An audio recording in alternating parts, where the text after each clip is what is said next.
안녕하십니까. 지금까지 고생 많이 하셨습니다. 이번에는 핵심 정리, 지금까지 배운 걸 한번 쭉 간단하게 정리를 해보는 시간을 갖도록 하겠습니다. 이번 시간, 다음 시간 둘 다 핵심 정리 들어갈 거고요. 시험 보시기 전날 보시면 좀 좋을 겁니다. 먼저 커피의 발견, 기원, 역사부터 해볼게요. 두 가지가 있었죠. 커피의 발견. 첫 번째는 염소를 치던 목동 칼디가 염소가 따먹는 열매를 보고 나도 한번 먹어봐야지. 먹어본 다음에 그 느낌을 마을의 수도승한테 전달해서 그분들의 수행활동에 도움이 되었다. 그 수행활동에 도움이 된 걸 기점으로 마을에 확산이 되었다. 이게 첫 번째 전설이죠. 칼디의 전설. 두 번째는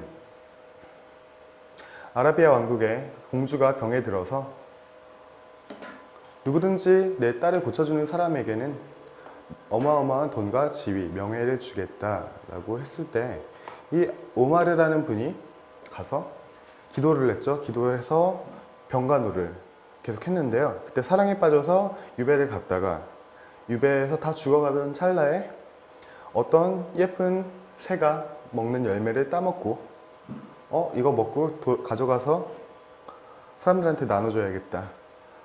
그래서 병자를 치료하고 다시 한번 성자로 추대받았다고 합니다. 그게 바로 두 번째 아라비아 오마르설이죠. 에티오피아 칼디설에서 나왔던 게 카파, 힘, 그리고 에티오피아의 지명을 뜻하는 단어죠. 카파. 지금도 이 카파라는 명칭을 쓰는 회사가 있어요. 아주 유명한 커피 회사인데 카파, 바로 힘, 그리고 에티오피아의 지명이라는 점 기억을 하시고요. 두 번째 카와, 와인, 술을 뜻하는 아랍어예요. 이 전설은 역사적인 사실이 아니에요. 딱 근거가 확실하게 이게 어떤 그 역사적인 사실이 아니다. 단지 어떤 사람들 집단이 있죠. 주장하는 겁니다. 전설이라고 이게 첫 번째로 커피가 나왔다고 주장하는 전설이죠. 절대 역사적 사실이 아니라는 점 기억하시기 바랍니다. 오늘은 또 리을 발음이 안 되네. 카파와 콰와 둘 중에 하나가 첫 번째 에티오피아의 커피의 어원이 되죠. 큐,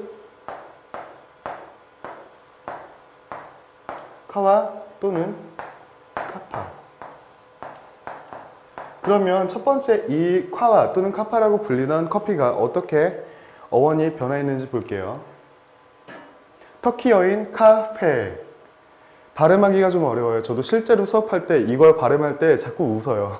너무 웃겨서 저도 제가 말하면서도 웃어요. 터키어.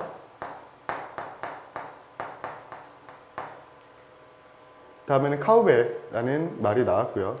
우리가 요즘 알고 있는 카페. F가 하나 더 붙어 있는데 보통 유럽에서는 카페라고 부릅니다. 그리고 미국식 표현인 커피. 이 커피라는 표현이 미국에서 나왔는데 미국은 보스턴 차 사건이라고 아시나요? 혹시 세계사 공부하시는 분들은 아실 텐데 영국의 홍차 대신 당시 미국이 영국의 식민지였죠. 영국의 홍차 대신 커피를 마시자 이런 운동이 있었는데 그때 나왔던 단어가 커피입니다. 그래서 어원의 변화하시면 카파 또는 콰와가 첫 번째로 나와야 되고 그 다음엔 터키어인 카페, 그 다음 카우베, 카페, 커피 이런 식으로 가시면 됩니다. 쉽게 말해서 외우기 쉽게 Q, K, C, C 또는 KK, CC 외우시면 시험 볼 때 바로바로 찍을 수가 있습니다. 커피 벨트죠. 적도를 중심으로 북위 25도, 남위 25도를 커피 벨트라고 하는데 또는 커피 존이라고도 하죠. 커피의 전파에 대해서 알아볼 건데 먼저 에티오피아에서 아프리카 어딘가 아라비카 원산지가 에티오피아죠. 에티오피아에서 한동안 엄청 오랜 시간 동안 독점을 하다가 예멘으로 갑니다. 예멘에서 첫 번째 경작이 성공을 했고 예멘에서 다시 메카로 그리고 인도로 옮겨가는데 메카에서 인도로 커피를 훔쳐간 사람이 누구였죠? 바바부단이었죠. 시험에 종종 나옵니다. 그리고 상식면에서도 좀 중요한 분이니까 커피 역사에서 중요한 분이니까 잘 기억을 하시고 넘어가시기 바랍니다. 에티오피아에서 예멘으로, 예멘에서 메카로, 메카에서 인도로, 인도에서 다시 유럽으로 갑니다. 유럽에서 커피를 가져갔는데 도무지 잘하지가 않아요. 얘네들이 너무 잘하지가 않아서 어떡할까 한참 고민하다가 유럽 사람들이 자기들의 식민지로 뿌립니다. 여러 국가로 뿌립니다. 뿌렸더니 괜찮아, 잘 자라. 그래서 이 커피 경작이 대량으로 유럽을 통해 대량으로 경작이 되었다. 커피나무는 쌍떡잎 식물의 다년생 상록수죠. 오랫동안 살아요. 경제적 수명은 약 30년이라고 시험에 자주 나오니까 기억을 하시고요. 이 식물학적으로 분류한 사람이 린네, 스웨덴 식물학자죠. 1753년 린네가 분류했다는 점도 기억하시기 바랍니다. 원산지, 과, 속, 상록수, 단용색, 쌍떡잎 이건 다 외우셔야 돼요. 아프리카 원산지에 꼭두서잎과 코페아 속, 상록수, 단연생, 쌍떡잎 통째로 외우시기 바랍니다. 세계 3대 원종 중에 어떤 게 있었나요? 아라비카, 로부스타, 또 리베리카 있었죠. 리베리카는 맛이 너무 없어요. 병충해에 잘 견디고 대충 뿌려놔도 지들끼리 알아서 잘 크고 번식도 잘해요. 하지만 맛이 너무 없죠. 맛이 너무 안습이라서 팔리지가 않아요. 팔 수가 없습니다. 누구든지 이 리베리카를 사 먹으면 흔히 말하는 그 욕이 나와요. 욕이. 그래서 리베리카는 상업적인 가치가 전혀 없다. 그리고 생산국 자국에서만 소비한다는 점을 알고 계시면 되고, 아라비카와 로부스타 비교하는 건 외우셔야겠죠? 중요한 거니까. 시험에 아주 자주 나오는 문제입니다. 먼저 원산지는 아라비카는 에티오피아에서 6세기에서 7세기 사이에 발견이 되었고요. 로부스타는 콩고 또는 우간다라고 되어 있는데, 한국커피협회에서 출제하는 시험 문제에서는 콩고, 큐그레이더나 좀 외국에서 출제하는 문제에서는 우간다로 체크를 하시면 됩니다. 로부스타는 19세기에 발견이 되었습니다. 얼마 안 됐죠. 한 200년, 300년밖에 안 됐습니다. 아라비카보다 로부스타가 더 늦게 발견되었다는 점을 잘 기억하시고, 얘가 맛이 없다고, 그리고 얘가 더 맛이 있다고, 아라비카가 로부스타의 단점을 보완한 품종이라고 생각을 하시는 분들이 있는데 아니에요. 절대. 로부스타는 단지 상업용으로 향과 맛을 떠나서 순수하게 카페인만 섭취하기 위한 음료라고 생각을 하시면 되고요. 아라비카는 자가수분, 로부스타는 타가수분. 이 수분은 꽃가루가 날아가는 거죠. 아라비카는 가만히 둬도 지들끼리 알아서 수분을 합니다. 하지만 로부스타는 바람, 곤충, 나비, 새 이런 애들이 수분을 해주죠. 직접 수분을 할 수가 없습니다. 재배기온, 아라비카는 사람이 살기 좋은 그런 지역에서 잘 자라고요. 로부스타는 사람이 잘 살지 못하는, 그리고 사람이 좀 짜증나하는 그런 지역에서 잘 자랍니다. 고온 다습한 지역이라고 기억을 하시면 편하고요. 아라비카는 열대 고원의 서늘한 지역. 자, 15에서 24도, 사람이 딱 살기가 좋죠. 해발 8,000에서 2,000m, 습도는 60에서 75도, 우리 그냥 흔한 습도 정도인데요. 로부스타는 반면에 24에서 30도, 꽤 더운 날씨에 잘 자라고, 습도가 80, 90, 엄청 습하죠. 이 정도면 이런 지역에서 잘 자랍니다. 이 고도가 또 중요한데, 고도가 높으면 높을수록 일교차가 커져서 그 일교차에 따라 체리에 그리고 생두의 세포가 수축하고 팽창을 반복하면서 밀도가 높아지게 되는데, 밀도가 높을수록 향과 맛이 더 풍부해집니다. 개화는, 아라비카는 꽃이 피는 건데, 아라비카는 보통 거의 일반적으로 비가 온 후에 꽃이 핍니다. 그리고 그 꽃이 지면 열매가 맺죠. 그래서 아라비카를 처음에 심고 나서 옮기죠. 농원으로 옮길 때는 보통 비가 안 내릴 때, 건기라고 하죠. 건기에 보통 옮겨 심습니다. 그래야지 심고 나서 바로 꽃을 피울 테니까요. 비가 왔을 때. 로부스타는 불규칙해요. 개화가. 아라비카에 비해서 로부스타는 그냥 둬도 잘 자란다고 말씀을 드렸는데, 마찬가지로 로부스타도 개화가 매우 불규칙합니다. 또한 여기서 기억하셔야 되는 게 아라비카와 로부스타 두 개 다 열매는 꽃이 지고 나서 그 자리에 그대로 맺게 됩니다.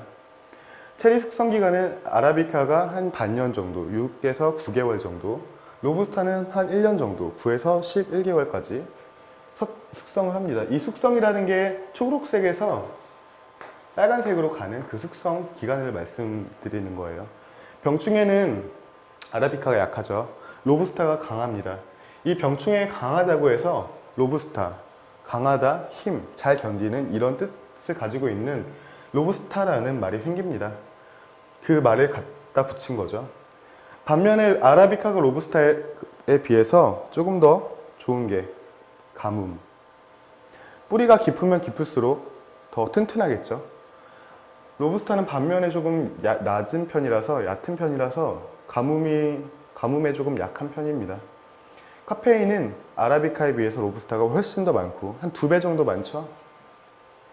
향미는 아라비카가 또 좀 신맛이 괜찮고 향과 맛이 풍부한 또 괜찮은 여러 가지 다양한 향미를 나타내는 반면에 로부스타는 쓴맛과 약한 향미 그리고 단맛 정도가 특징이겠습니다. 생산량은 많은 분들이 우리나라가 인스턴트 커피, 맥심, 맥스웰하우스, 또 캔커피 이런 게 많다 보니까 로부스타가 더 많을 거라고 생각을 하십니다. 하지만 우리나라를 떠나서 뭐 유럽이나 미국 쪽 가면 사실 캔커피, 인스턴트 커피보다는 프리미엄 커피를 더 많이 즐기고 있죠. 아라비카가 생산량은 더 많습니다. 60에서 70% 정도, 로부스타는 30에서 40% 정도. 용도는 말씀드렸다시피 아라비카는 프리미엄 커피, 로부스타는 인스턴트 커피. 로부스타의 품종은 굳이 여러분들이 외우실 필요는 없다고 했는데 하지만 하나만 기억하시라고 했죠. 원래 아라비카 로부스타가 아니고 아라비카 카네포라죠. 이 카네포라를 대표하는 품종이 로부스타입니다. 거의 대다수가 로부스타죠. 아라비카로 따지면 거의 티피카가 거의 대다수라는 거예요. 그래서 카네포라와 로부스타를 혼용해서 사용하고 있다. 이 로부스타 말고 또 하나가 더 있는데, 유명한 게 하나 더 있는데, 켄트 코닐론. 이 정도만 알고 계시면 돼요. 켄트는 인도네시아, 코닐론은 브라질에서 수확을 하고 있습니다. 자, 그럼 아라비카의 계통도 한번 볼게요. 이건 여러분들이 다 알고 계셔야 되는 거예요. 나중에 생두를 고르실 때도 이게 카투아인지 문도노보인지 티피카인지 버번인지 각각 품종에 따라 가격이 천차만별인데 사기당할 수도 있잖아요. 뭐 좀 상대적으로 저렴한 카투라인데 티피카 가격을 받아요. 그러면 좀 문제가 있잖아요. 그런 걸 잘 체크를 하고 넘어가셔야겠죠. 아라비카의 원종은 티피카죠. 티피카가 아라비카 원종에 가장 가까운 커피죠. 최초의 아라비카가 에티오피아에서 발견되었을 때 그때 나왔던 게 티피카 종이죠. 이 티피카 종은 향미가 뛰어나지만 생산량이 좀 낮아요. 그리고 환경 적응력이 좀 낮죠. 약합니다. 키우기가 어려워요. 그만큼 품질이 좋기 때문에 비쌉니다. 비싸고 생산량도 별로 없고 향미도 좋고 그래요. 이 티피카가 변이 된 게 좀 바뀌어서 변화된 게 버번. 티피카의 변이종인데 버번도 향미는 괜찮지만 생산량이나 환경 적응력이 조금 떨어지는 품종입니다. 이 티피카와 버번을 그래서 교배를 시켰어요. 바로 희망이라는 말을 뜻하는 문도노보라는 품종이 개발이 됩니다. 브라질에서 카투라라는 품종이 나왔는데요. 이 카투라와 문도노보를 한번 합쳐봤어요. 그랬더니 카투아이가 생각보다 괜찮아요. 그리고 카투라가 환경에서 잘 자라는, 잘 견디는, 그리고 환경 적응력이 뛰어난 이런 특징이 카투아이에 그대로 갑니다.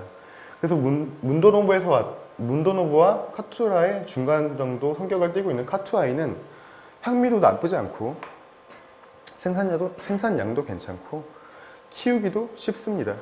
그래서 카투라와 카투아이 같은 경우는 조금 많이 유통이 되고 있습니다. 그 다음에 HDT라고 있는데 아라비카와 로부스타를 교배시킨 거죠.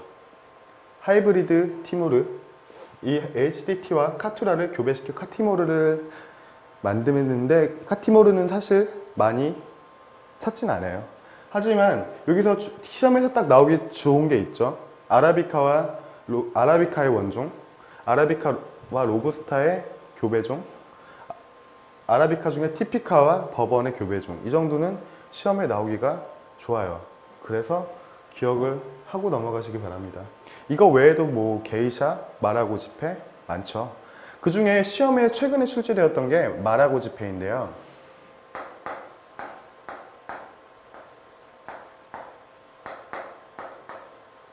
엘리펀트 빈이라고 해요. 일반 생두가 이 정도라면 이 마라고지페는 조금 큽니다.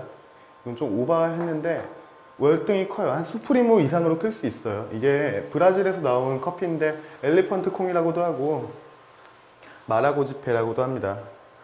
이 마라고지페는 크기가 큰데 맛도 상당히 괜찮습니다. 일반 브라질 커피보다는 조금 더 뛰어난 품질을 보이고 있는데, 마라고지페, 엘리펀트 빈 같은 말이다.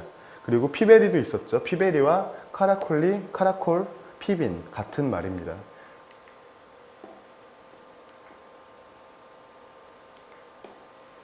커피벨트와 커피존에 대해서 한 번 더 짚고 넘어갈게요. 왜 자꾸 이렇게 짚고 넘어가나?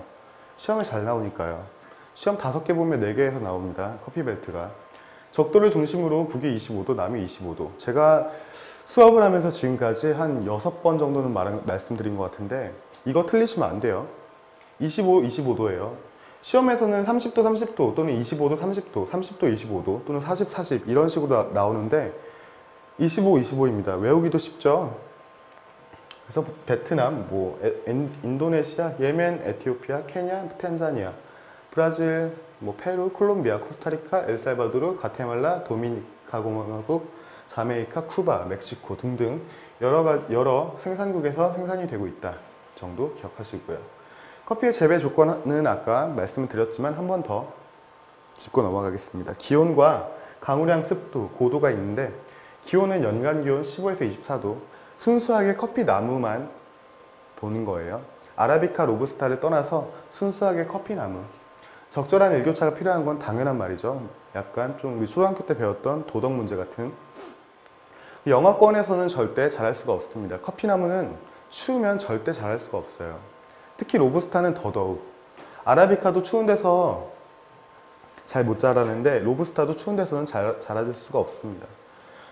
영하 2도 이하에서 6시간 정도 노출이 되면 커피나무는 큰 손상을 입을 수 있다고 하는데, 이 문항도 커피 시험에서는 자주 출제가 됩니다. 그리고 강우량, 습도는 외울 게 없어요. 적절한 강우량과 습도가 필요하다 정도 알고 계시면 되는데, 이 강우량과 습도가 많으면 많을수록, 높으면 높을수록 생두가 발효되거나 썩을 확률이 높아진다고 해요. 그래서 사람이 살기 좋은 강우량과 습도 정도가 필요하다. 그리고 비가 너무 많이 안 오게 되면 생두 그리고 체리가 수분이 좀 빠져요. 잘 자랄 수가 없습니다. 맛도 뛰어날 수가 없죠. 그리고 고지대일수록 어떤 게? 일교차. 일교차에 따라 커피 세포의 수축과 팽창이 반복되면서 밀도를 형성하는데, 이 밀도가 커피의 향미를 맡는다고 말씀드렸죠. 커피 재배는 파종 할 때, 파종이 어려운 말이 아니고 그냥 씨를 뿌린다예요. 파치먼트 상태로 씨를 뿌립니다. 그 다음에 한 40일에서 60일 정도 지나면 이렇게 콩나물처럼 싹이 올라오는데, 이 싹이 올라오면 묘판 또는 화분에 옮겨 심죠. 얘네가 민감한 애들이다 보니까 그냥 땅에서는 잘 자랄 수가 없어요. 그래서 옮겨 심습니다. 어느 정도 자랐다 싶으면 이제 농원으로 다시 이식을 시키는데, 이 농원에서 어느 정도 성장을 하고 나면 비가 온 후에 개화를 하죠. 아라비카는 비가 온 후에 개화를 하고, 로부스타는 불규칙하게 개화를 합니다. 이 꽃이 지면, 이 꽃은 2, 3일 정도 펴 있다가 진다고 해요. 이 꽃이 지면 열매가 올라오게 되는데 이 열매가 숙성되는 시간은 아라비카 6, 9개월, 로부스타 9, 11개월.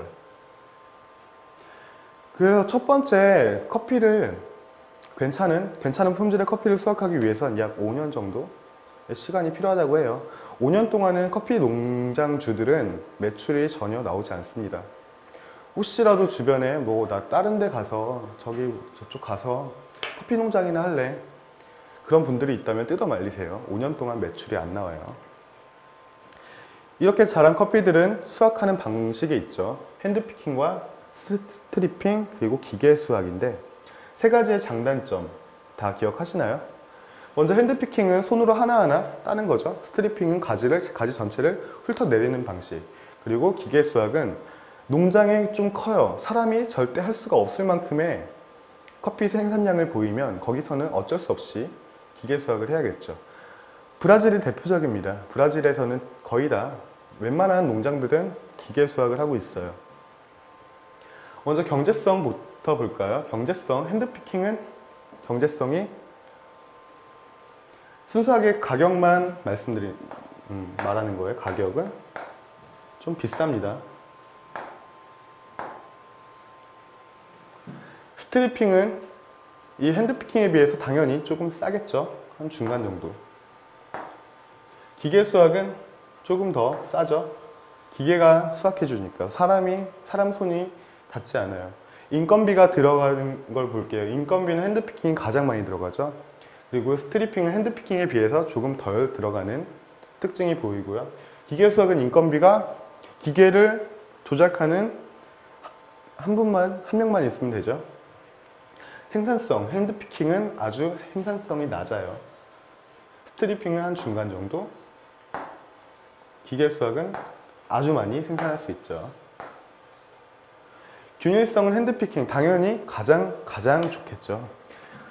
팔찌 같은 거를 끼고 색깔을 보는 거예요. 사람마다 빨간색이라고 하면 어떤 사람은 좀 밝은 빨간색을 생각할 수 있고 어떤 사람은 좀 검붉은 빨간색을 생각할 수 있어요. 그래서 어떤 기준점이 되는 팔찌를 하나 줍니다. 그리고 그걸 채우고 이 색깔에 가까운 커피들만 따와.